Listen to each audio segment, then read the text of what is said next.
Hi, everyone. Welcome to White Noise Night Coffee Sessions. I am your host, Robin, and today our guest is Lily Emma Feldman, who's sitting right next to me. Say hi, Lily. Hello. I hate instructing you to do that, but I feel like that's kind of my job. So, my first question for you, who is Lily Emma Feldman?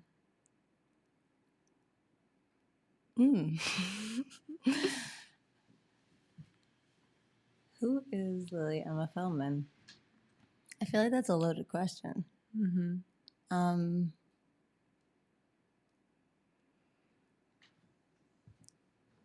I mean, like, my mind immediately goes to, like, the things that I do, but I don't know if that's, like, who I am necessarily.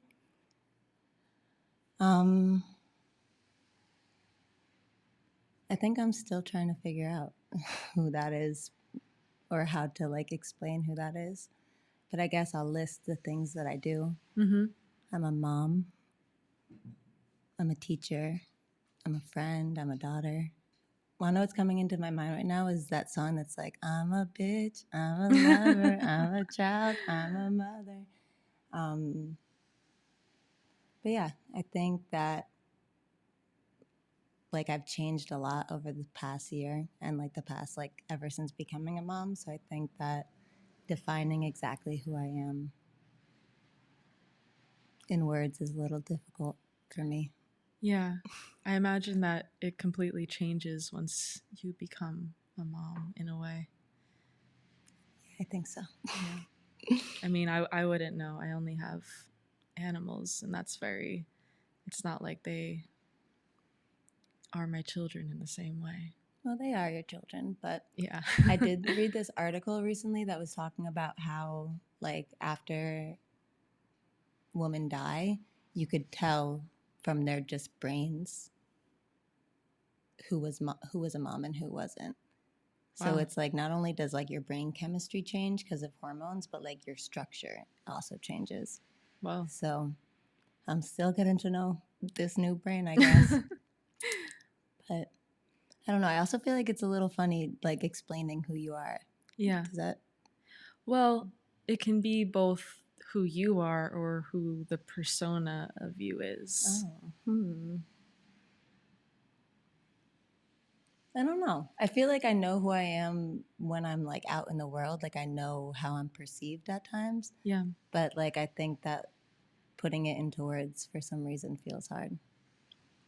I totally get it. But I don't know. Lily's Emma Feldman can be whoever she wants to be, I guess. Yeah. I think it depends on like my anxiety levels of the day. That's so real. So sometimes I feel like I could be like exactly who I'm trying to be, and sometimes I'm whoever my anxiety wants me to be. So it fluctuates. Yeah, exactly. Cool. Well, to go back a little bit, can you tell me and the world a bit about your background in writing and art in general and some of your earliest memories creating? Yeah. I'm kind of like, I guess I'd call myself a self-taught poet. Mm-hmm. I just always really loved poetry ever since I was really young. And my first memory of creating my first poem was when I was, I think, in like the third grade. And in the city, did they have this up here, like Poem in Your Pocket Day in schools? I don't remember that. So there was a thing in like New York City public schools called Poem in Your Pocket Day. Mm-hmm. And at the time, I was really obsessed. You know, like chicken soup for like the teenage souls? Wait, what is it? Chicken soup for the teenage soul. Is this a book? It's like it's like a book with like different like chapters kind of. Okay, no, I don't know it. Like different not chapters, different like short essays kind Mm-hmm. of. It's like, okay. I'll show it to you after. But they were all always really, really like sad stories. Mm. And it's one of the first things I remember reading and like just really loving it. They were all based on real stories, and they were all just like really, really sad. Mm-hmm. And so I was like, that's the only way I want to write. So my first poem was about like my grandfather dying when I was in the 3rd grade. And I don't know what was my obsession with like writing about sad things, but that was like the only thing I did from then on. Anytime I'd have like a strong emotion or I'd feel like, and of course, you know, when I was younger, sadness was like based on the only things I knew. So like fights with my mom or like my friends being mean. But that was, I guess, like my earliest outlet. Yeah. Was creating and writing about it.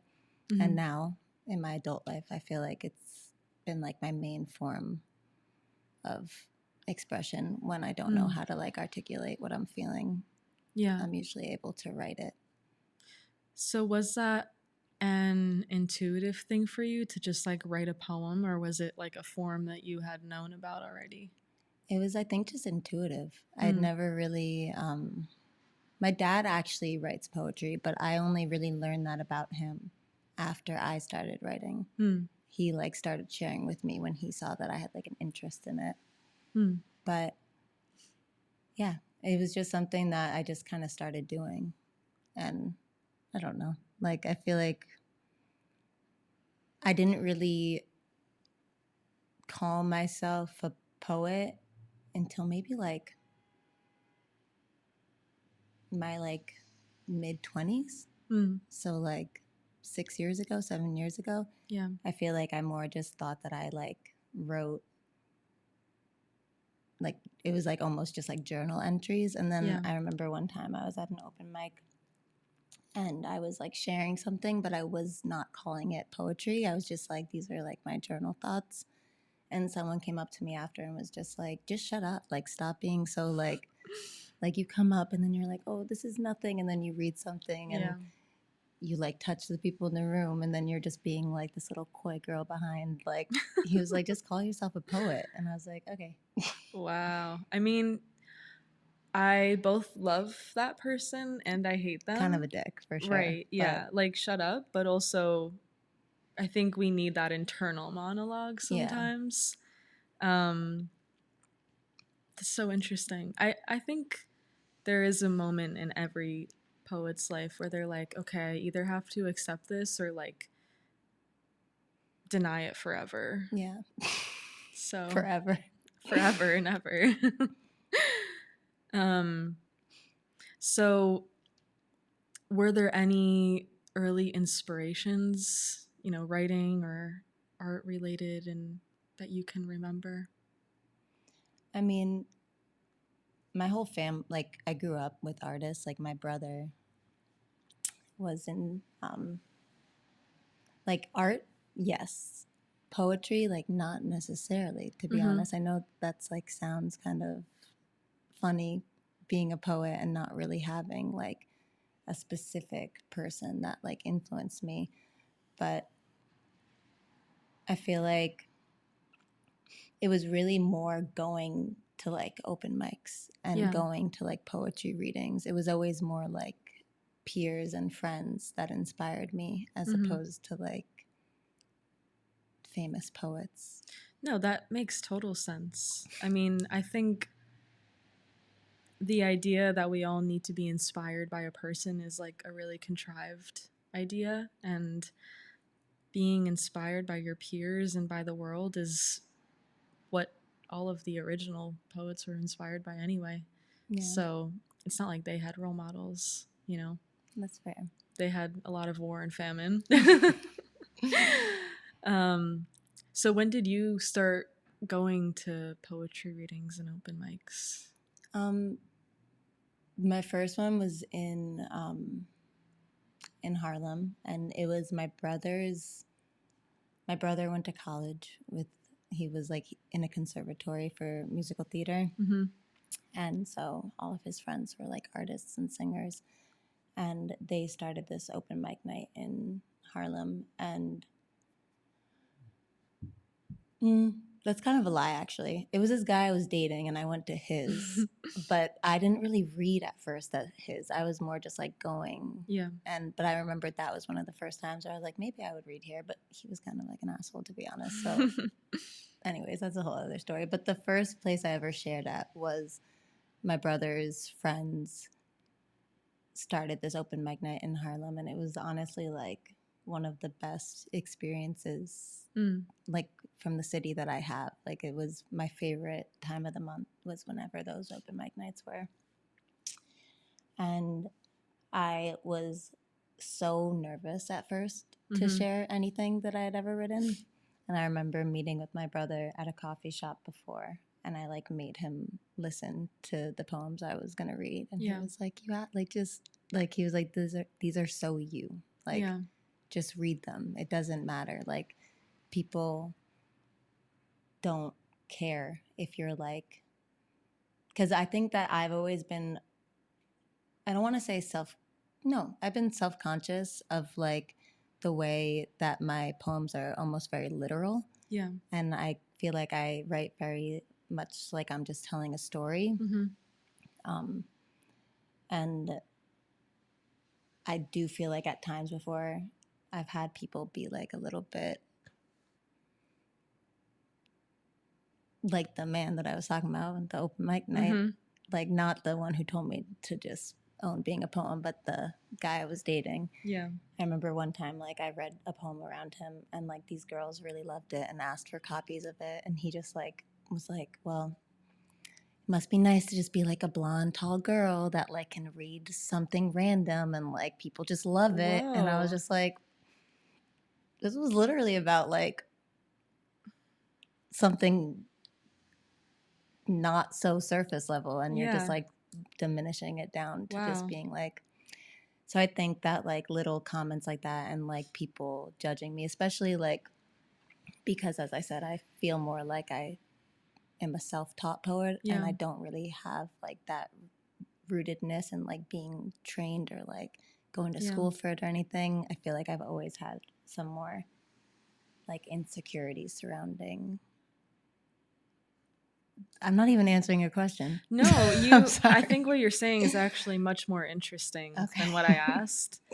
And I have so many thoughts about it because as someone who did go to school for writing and poetry and stuff, I feel like, and this is not to say that my education was useless, but I feel like I only really started growing as a writer when I left school and was out in the real world and living my life and making experiences. And I think school and education is great because it can put you in contact with so many people who are interested in the same things as you are. But in terms of an art like poetry, that it really depends on and so much daily discipline. I think that there's really nothing like just doing it that's going to teach you how to do it. Yeah. So you should never feel insecure about that.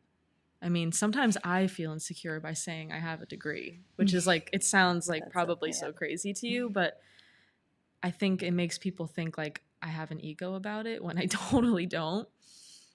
And honestly, it was just like, I don't know what else I'm good at, so I'm just going to go to school for poetry. And yeah, but whoever said that to you should literally go to hell because they clearly have no backbone. Yeah, he was just, he was just one of those guys. He's fine. He'll be fine. He probably already is in his own self-made hell, and that's it. He probably was then and still is now. Exactly. Yeah.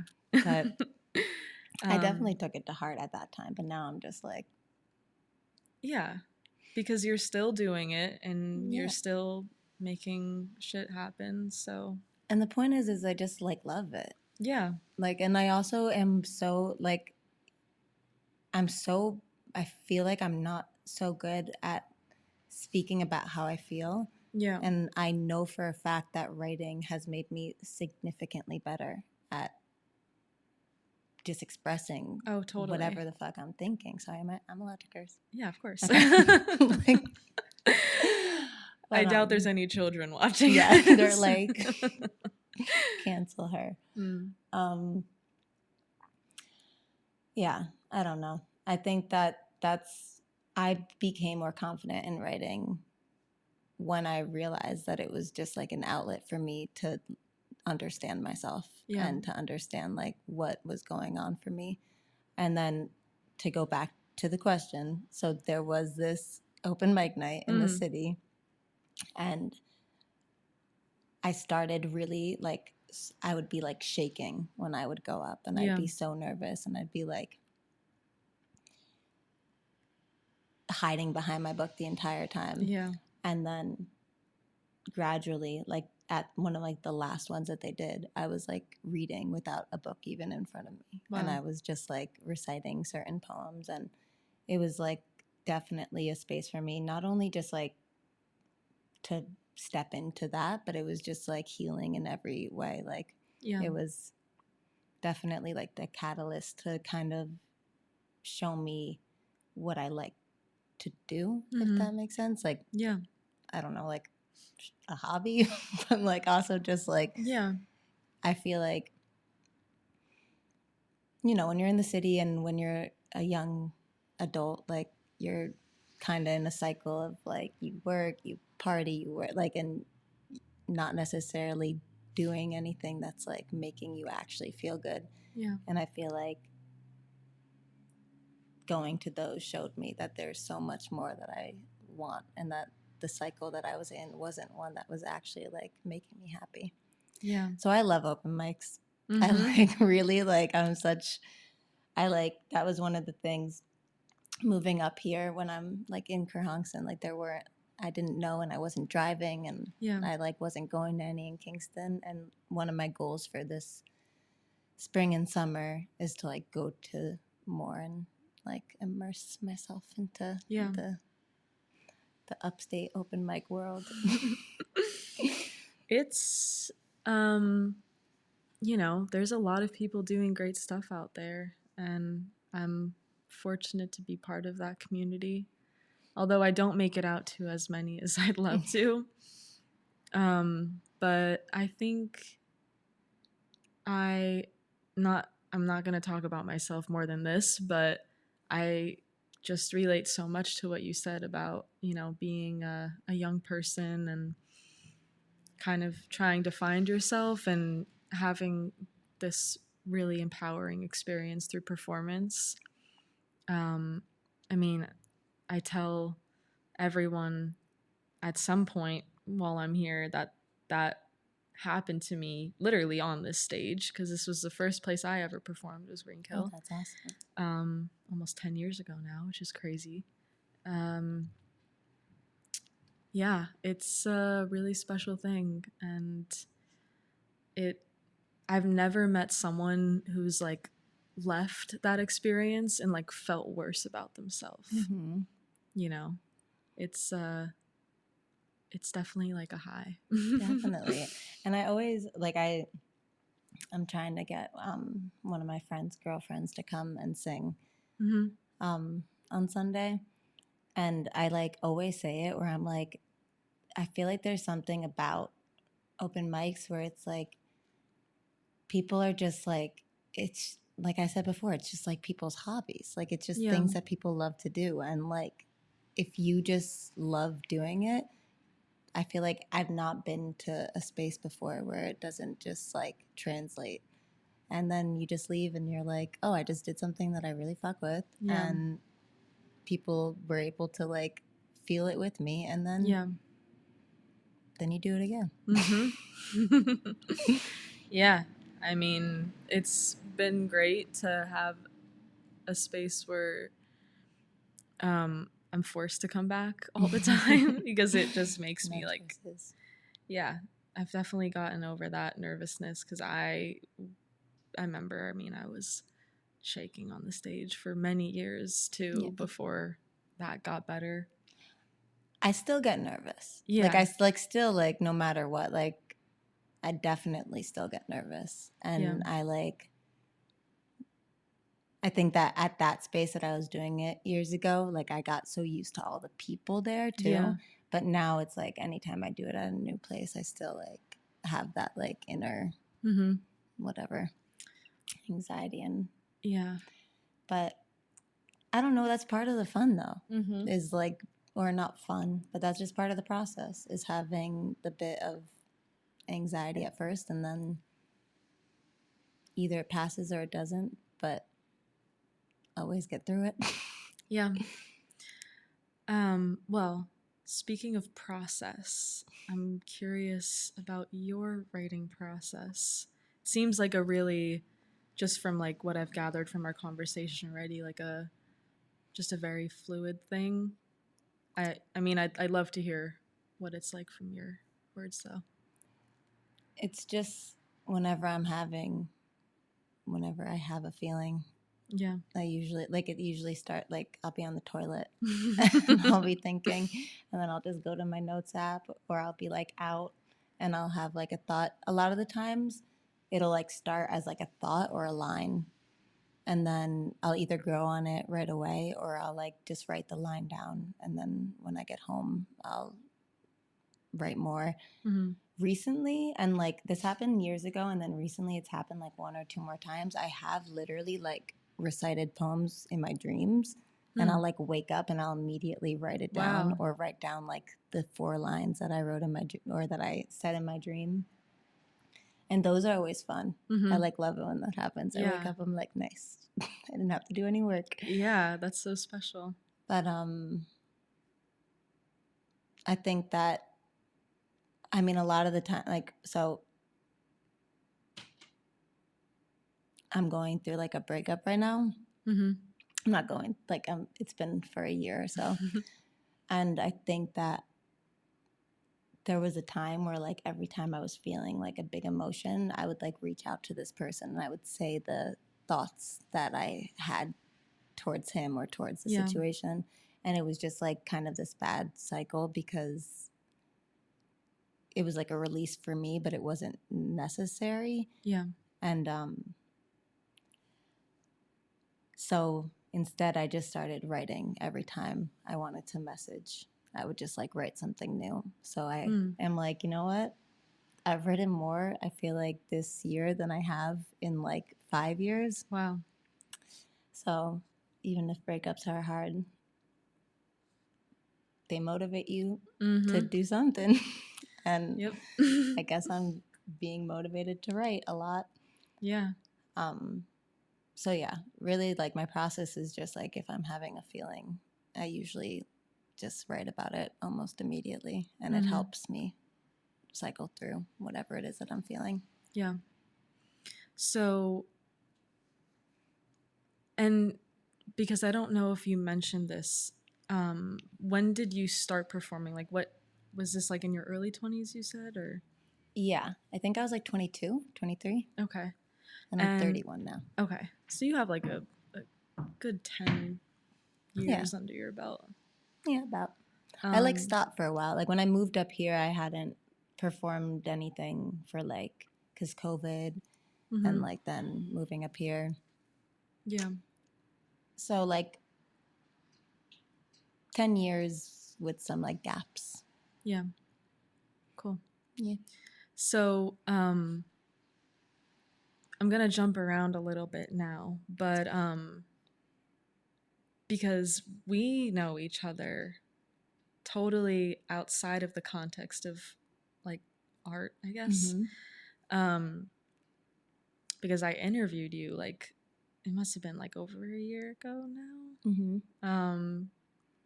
Because you own a business. Yes. And you're, like maybe would be considered a bit of an entrepreneur. So, and you also mentioned you're a teacher. So just because I know everyone out there is so curious, can you tell us a bit about you know, your life outside of art and writing and what that looks like. Yeah. Yeah, so I have a small business called Pink Clementine. It's a consignment store. It's actually transitioning to be more like online and pop-up oriented over this next year and summer. But I sell different small woman-owned businesses that's either local to like the Hudson Valley or to where I'm from in the Bronx. Yeah, I've just always really, I think when you interviewed me, I mentioned my mom was huge on shopping and clothing and it being like a form of expression. And my mom is a dancer, which also leads me to my other job, which is a dance teacher. I'm basically, I guess my mom would love to hear this, but I guess I just like kind of became exactly what my mom wanted me to become. But yeah, I teach at a school up here called High Meadow, and my son goes to school, so I get to teach him. And yeah, I mean, I love dancing, I love teaching, I love hanging out with kids. I feel like that's like, in terms of writing, something that I'm trying to do more of is like be less. I like write some happier things. And so I've been writing like children's poems sometimes for Marlo, for my son. And then I'll bring that into school and I'll like have the kids do dances to different poems. And right now I'm writing one about like the spring equinox and I'm going to have us go outside and dance to it. The school is like awesome. Like I grew up in the city, so it was a very different experience, but we have like access to like a nature trail at my school and there's like a giant quad and there's like so much access to like the outdoors there. So I feel like incorporating kind of everything that I love when I'm teaching is something that I feel really lucky to be able to do. But yeah, so Pink Clementine, I'm like, I feel like I could never stay in like one train of thought. I always like have to bounce around. But Pink Clementine kind of started as an idea almost like right when I moved upstate because of where I live, which is called Kerhonkson. It is a hamlet, not a town. And there just there wasn't much going on there. And something that I did really miss about the city was shopping and being able to like easily go somewhere and just like if I needed something for an event or for my heart, like being able to just like go somewhere easily. And I knew that that was something that a lot of people close to me like also were missing. So I also wanted to talk about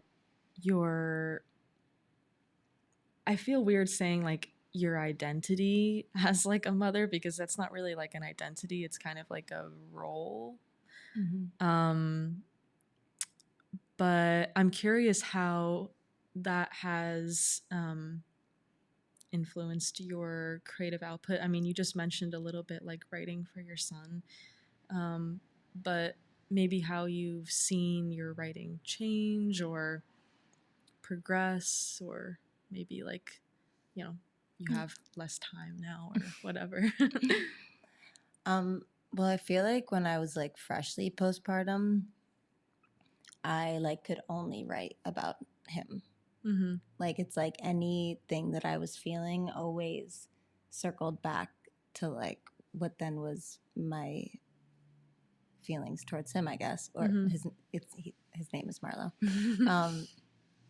So I feel like that was a time that was really interesting in my writing because it felt kind of repetitive in the sense that I feel like I was just cycling in my fears of motherhood and my fears of like the state of the world and what that meant to have a child and like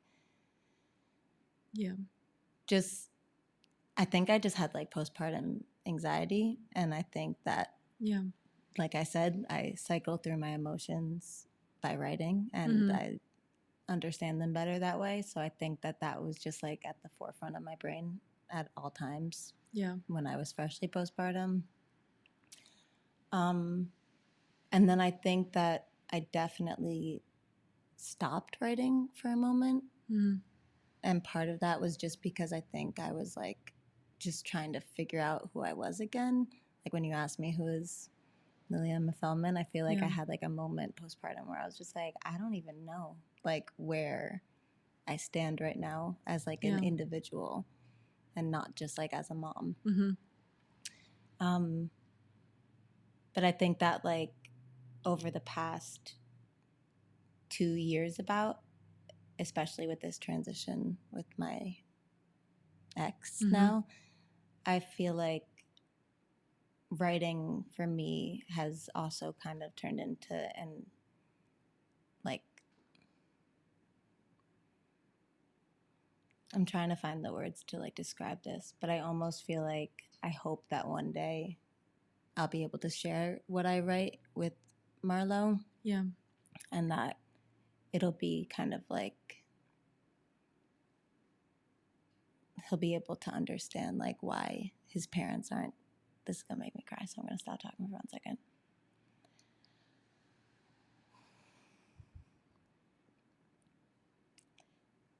Like he'll be able to understand in a way that's like hopefully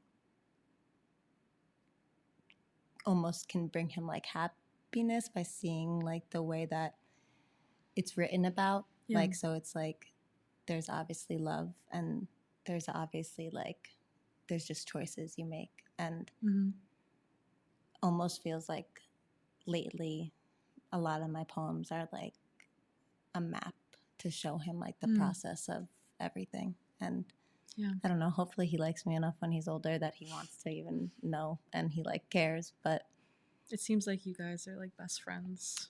Yeah, he's a cool guy. But yeah, I feel like everything I write now almost still feels like it's for him, even though it's like more personal again and not just about him and not just about like my anxieties I have for him. Yeah. Yeah. Do you see even stuff you wrote before you were pregnant or had your son as being for him as well? Or do you think the change kind of happened more afterwards? I think that like everything before Marlo was also just like it. Like I know I keep repeating myself, but I do feel like writing is what had made me able to like explain anything I was going through. So like before, all of my poems were kind of like for my friends and family. So I guess like in turn, like that would also now mean Marlo. Yeah. But I think that I wouldn't say like directly it was for the concept of a child in the future. Yeah. But it definitely like has always just been like a roadmap to my mind and experiences. There's certain poems from before that I feel like would be difficult to have your child read. So I get that. Yeah. I also feel like, I don't know, just being a human, there's pieces of yourself that maybe you don't want your child to know about. But in some ways, I feel like it's good that I have so much of it written because I do just want to be honest with him always about who I am and who I've been. Yeah. I don't know. It's so weird having a child. Sometimes I'm literally just like, I'm this human's mom. Like, I'm like the person that he's basing. Like, this sounds so dumb, but it's like, I don't know how like to explain it other than it's just like so surreal to think about the idea of like someone having like all of their issues basically based around the way that you mother them. Like, I feel like as I get older and like I really see the way that like even like friends and different family members and the way that they're so affected by their mother's love and the way that they've been raised. Like, it's just a really crazy concept. I think from the perspective of someone who is not a mother, but is the child of a mother, obviously, I feel like being raised by a parent who was very loving and caring and supportive, which it seems like you're all of those things. What's influenced me more is the life that I led beyond that. Yeah. And I imagine that your support is probably, what matters the most. I imagine that just being a supportive parent is like not the most you could do, but like if that's like what your child takes away from their experience being a part of your life, like that's a pretty great thing. Yeah. And the fact that you're willing to be so open too, like I feel like there's so much about my parents I don't know and I probably will never know. Yeah. And yeah, I don't know, like maybe my feelings towards them would change if I knew all of these things. It's like I think there is one day, and you've probably felt this as well, just like being, a child as well, that like there's a moment when like you start to, maybe it is like literally a moment when you wake up and you're like, oh, like my parents are actually people. And they're not just like parents, and they're not just like my mom or my dad, That was like a huge moment for me. I feel like a lot recently I've been like, with my mom specifically, I'm like, she's just a girl experiencing each chapter of her life for the first time too. Yeah. Like, exactly. And it's hard. Yeah. And there's no like, and I feel like, okay, like no offense to men, but I do feel like as women, like the hormonal cycles that we just go through all the way up until we die. Yeah. It's just like a lot to go through. Oh, like even me explaining before about how after moms die, your like literal brain structure changes. Right. I'm sure that just going through like getting your period, menopause, like everything that happens as a woman, like I'm sure there's a bunch of shit that changes, not just in your brain chemistry, but your brain structure as well. And we're just like expected with very little knowledge about it. Like of course now I feel like there's more information and there's more ways to like understand it. But I feel like it's just like an expectation to just like go with the flow and keep working and keep raising children and not know anything. Yeah.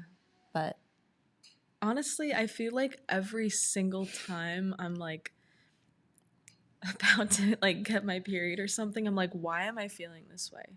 Every single time.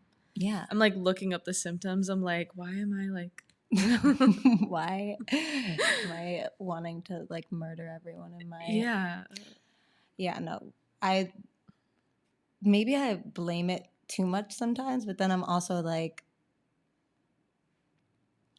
I'm just a girl, like but right before my period I'm constantly just picking fights with people and I'm like quite mean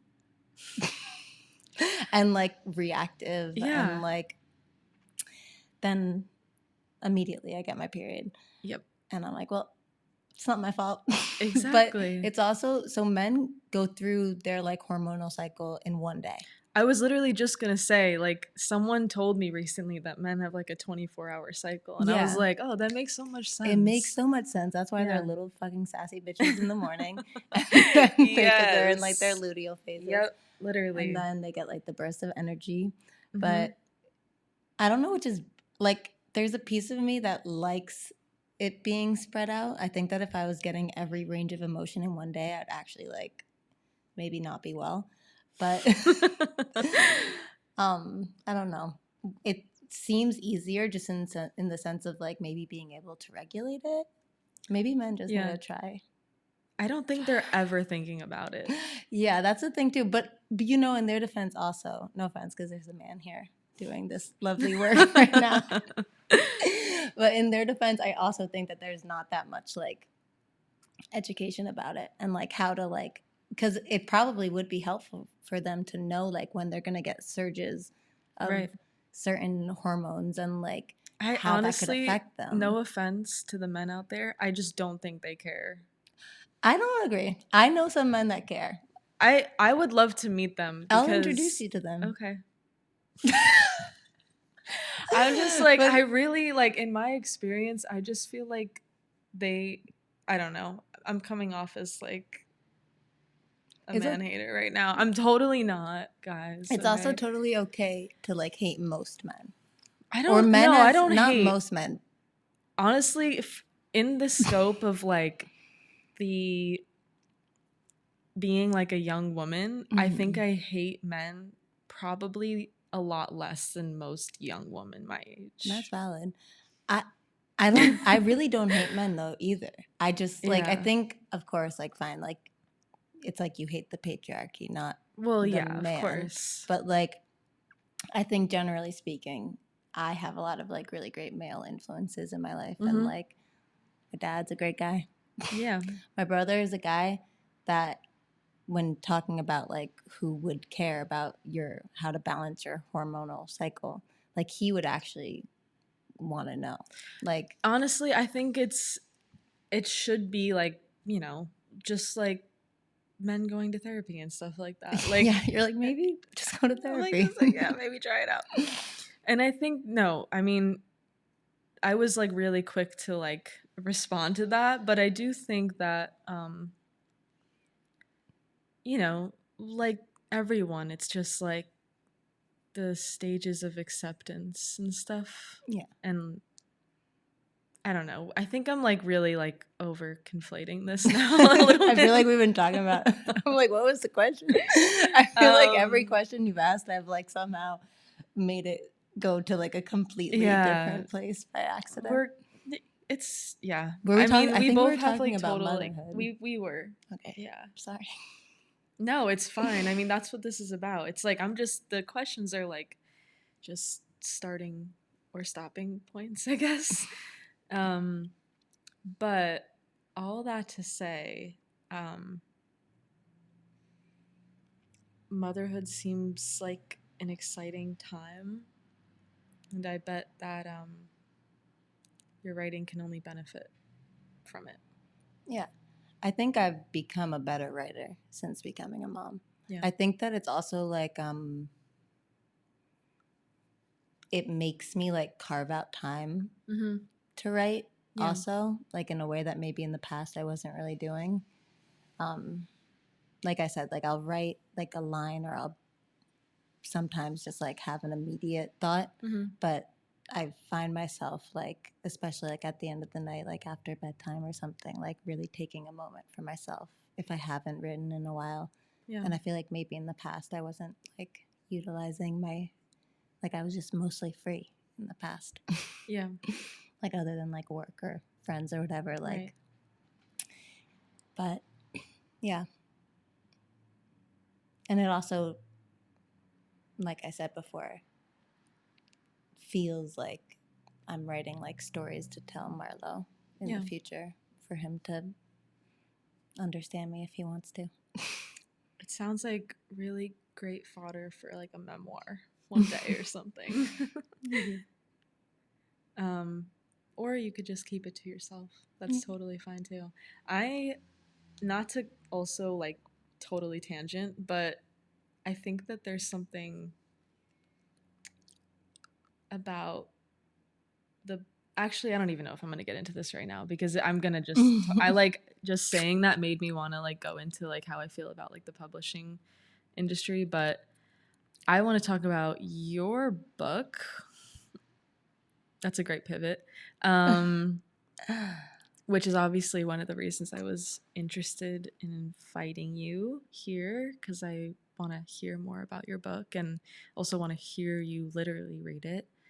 I hope you are planning on reading some of it next, or wait, this week. That's crazy. So yeah, tell us a bit about the book and, when it came out, what it is, and everything. It's called Don't Apologize for Your Existence. To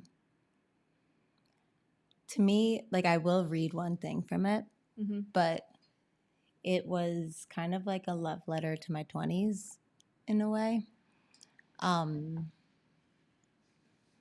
Yeah, it's self-published. So, as you know, with like, I feel like, I don't know. Also, a lot of people say for poetry, like self-publishing is kind of like the route to go. Yeah. Or at least that's what like the people in my life were saying. It's just a collection of poems that I've written in the past decade. And it's funny because when I look back at them now and I compare it to what I've written recently, they almost seem like two different people. It feels like so, it was really like my early voice in writing, even though I did write a good amount in my teen years. Like, I don't really have much like saved from those years, which is kind of unfortunate. I wish I was better at like keeping journals from that time. But yeah, I mean, it's just like kind of the beginning of my voice in writing and sharing. Like, they're the ones that I would read at open mic nights. Like, so every single poem in that book is like something that I've shared at an open mic. And yeah, they're like, I don't want to say that I like my writing more now, but I definitely, like, sometimes I'm reading some of those, I'm like, ugh. It's totally okay to say that. It just feels like, it feels so young. Like, it feels like who I was when I was 22 writing this poem about. I would never read stuff like that again in public. But there's a few poems in there that I'm really proud of, in the sense of like, you know what? No, I'm proud of all of them because they're literally what was happening. Like, they're who I was at that time.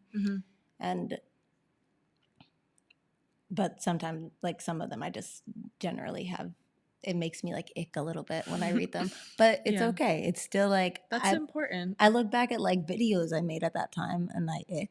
Like, I was like, there's parts of me that I grew out of because I was literally not a human with a fully developed brain yet. So like, it's okay to cringe a little bit at your past self. Yeah.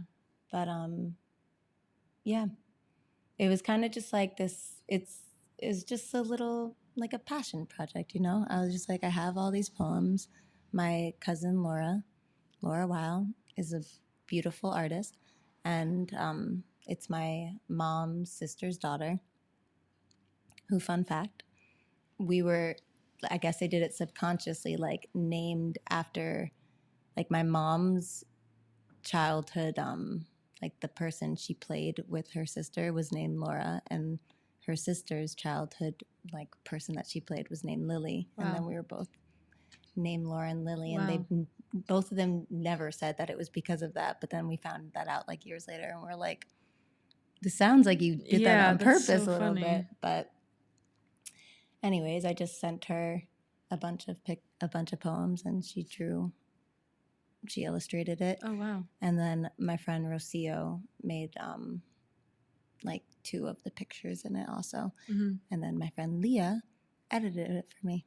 So it was kind of just like, Pink Clementine in a way, like, just combining people with different talents, women specifically, and creating something. So it was fun to do. Yeah. And when did that come out? So technically it came out a little over a year ago, but I never, yet to like fully put it on any, like I got a little scared. But my dad keeps telling me just to do it. So who knows? I have like 20 copies. Okay. How did you I make don't know if them? this was the answer you wanted. No, I mean But that's the truth. So. do you know like Lucy's? Mm-mm. You should look it up. It's like a self-publishing website. Okay. That's how I made it. Okay. But my friend Leah, she edited it for me. So she like did all the formatting and they had like a guide on their website for the formats. I think something that like started to make me feel uncomfortable was like the idea of putting it on like Amazon, which Yeah. I don't judge people ever for that stuff, but I think like, so like, I don't know, I could go into it, but I have like an ISBN number and I want to do it just in small bookstores, but it's a little more like complicated and then also more expensive for me. Anyways. Well, if you are interested in putting it out at very small local places, there is a really cool shop in Kingston called Curious, and they specialize in like magazines and just selling like small local writers and stuff. I feel like that'd be a really cool place to start, and the owner is super nice. Her name's Alana. Okay. I know she watches these sometimes, so maybe she'll see this and reach out to you or something. That'd be so cool. But I think there's nothing wrong with not wanting to put it on Amazon, because I will say that Amazon sucks, and I don't like it. Yeah, me neither. But I don't know. I also don't judge poets or like. I mean, it's one of those necessary evils, unfortunately, and it's a way to sell your writing, and there's totally nothing wrong with that. It's just preference. Yeah. I do think I just need to do it though, because it is like completely done, and sometimes I think about it and I'm like, what is wrong with you? But I think that also part of it is like the longer I waited, the more I would read it and the more I would dissect it and the more I know. And then now I'm just like you've waited too long. I'm also like, I don't even know this girl. Like, this isn't like a necessary like it's not necessarily like a reflection of me anymore in this state. Yeah. But as I said, like just kind of trying to be confident with like owning who I also was and recognizing that like I needed to be that bitch in order to be this bitch. So it's like true. Not being so rude about her, I feel like. I also relate. I have a book that I made a few years ago, and at the time, obviously, I was really into all of the work, and I was like really intent on getting it published. I sent it out and it was accepted by a publisher, and it was going to be published. But then I don't know what happened, but they kind of fell off the face of the earth. And the publisher? Yeah. The publisher? Yep. They kind of, well, yeah, they just,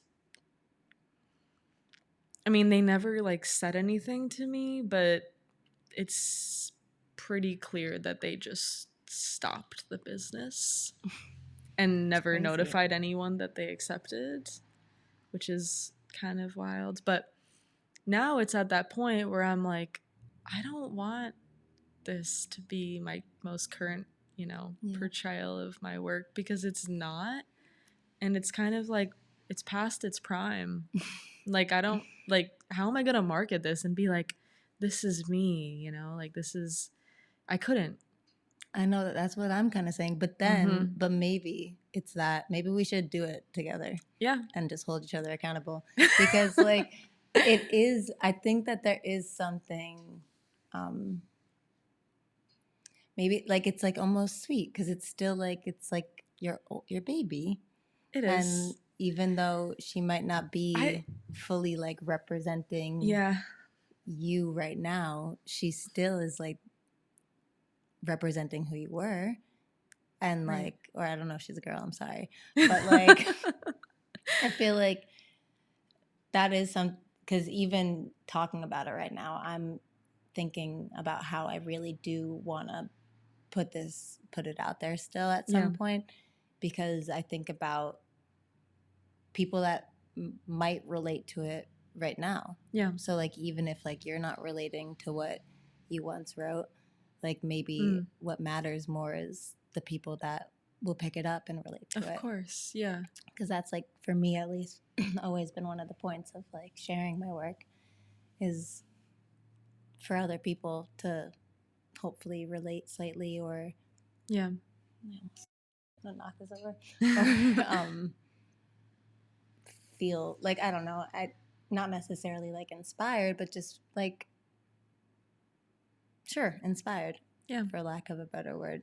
So I guess maybe for me, I'm trying to think less now about like my ego, where I don't want to like necessarily be represented by 22-year-old Lily in writing, Yeah. but maybe a I 22-year-old totally would relate. support you on this journey. You're like, I'm not doing it. I'm not doing it. Okay, that's fine. Sorry. But I don't only wanna say pressure that you. because I have since, like, I'm just someone who, well, since then I've like created like an entire new book. Oh, okay. So I'm like, See, I haven't done that. I'm just like, I'll just work on that. And honestly, even that one, I'm like, I don't know if I want. I'm like, maybe I should just start over again. Because this is really just my own problem, though, because I'm very.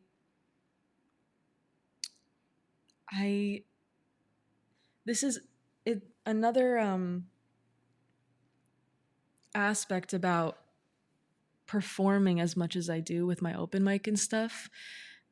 My open mic, as if this is not what this is, kind of, is I always try to perform. Well, I always do perform new work every time I come here. So I think that like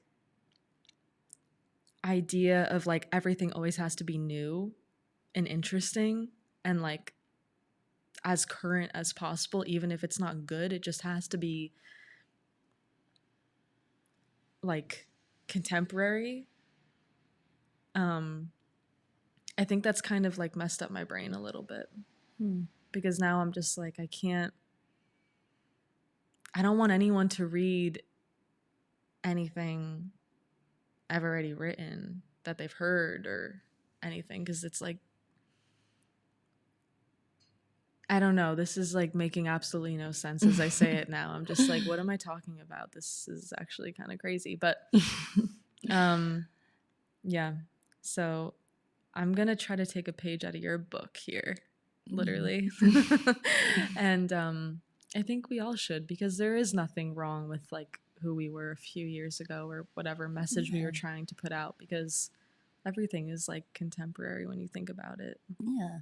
Also, like, I feel like people sometimes like rereading things that are familiar. It's true. Like, maybe someone heard something that you wrote one time and was like, oh, I really wish I had that to read whenever I wanted to. That's so crazy to think about. I mean, but I'm sure that's happened. So, yeah. I feel like there's no, like, I don't know. That sounds like a you problem. It is a me problem. 1000% a me problem, as like so many things are. I mean, yeah, same. But yeah. Well, I can't wait to hear whatever. breathing so loud. They're very sensitive mics. Apologize. Yeah, very excited to hear whatever you read from the book, even if you just say you're reading from the book and you don't. At least make us feel like you are. Okay. No, I'm going to read at least one thing from the book. Okay. Maybe two. Are you going to bring them? Should I? Yeah. Do you want to sell them? I mean, no. Okay. Baby. Then don't bring them. No, I don't want to. But I'll bring one, and people could look at it, and then they could tell me if they want to buy it one day. And then they'll say maybe. I feel like what's going to happen is people are going to be like, why aren't you selling this? Okay. Well, then. And you're going to tease them. Good. Okay. Honestly, I'm so here for it. Listen, I'll think about it, but probably not. But maybe. I love that answer. I guess we'll just have to wait and see. I love being left like on edge a little bit. Yeah, that's like kind of one of my favorite feelings. You're welcome. Well, Lily, do you have any final thoughts, mottos, quotes, memories you want to share with us before we go? I don't think so. I keep breathing really loudly. I think this is. It's okay. I've been doing it too. Well, but thank you for having me. Yeah, of course. Thanks for coming. This has been fun. I'm excited for Sunday. I'm really excited. I'm actually so excited now. Oh. Yeah, we're gonna party. Maybe it's a Sunday. It's the Lord's Day. We can't really go that hard. I'm Jewish, so. Oh, I mean, you know, I could go hard on a Sunday. Okay, period. If I need to or want to. Okay, well, we're here for that. And it'll be a great night. I will probably be reading something, and I know everyone's super excited to hear your stuff. Is it going to be a lot of like recent stuff? I think so, yeah. Like I said, I feel like I've written a lot the past year. Yeah. Yeah, I might read one that I think you might have heard before. Okay. So if you don't want me to do it. No, please do. I mean, I'm only one person and I have a short-term memory. No, I'm kidding. Just because you were saying before that you don't like to repeat. Okay. Sorry. No, that's totally. I mean, you know what? I'm also saying this and it's like, no one's remembering. People remember. Okay. I mean, not everyone remembers everything, but I'm sure some people have remembered. But yeah, that doesn't necessarily mean they don't want to hear it again. That's true. But yeah, it'll be mostly new things, maybe one or two older things from my book. Yeah, I'm just excited. Yeah, same. Well, thanks for joining us here tonight. Thanks for listening and tuning in. White Noise signing off. Goodbye.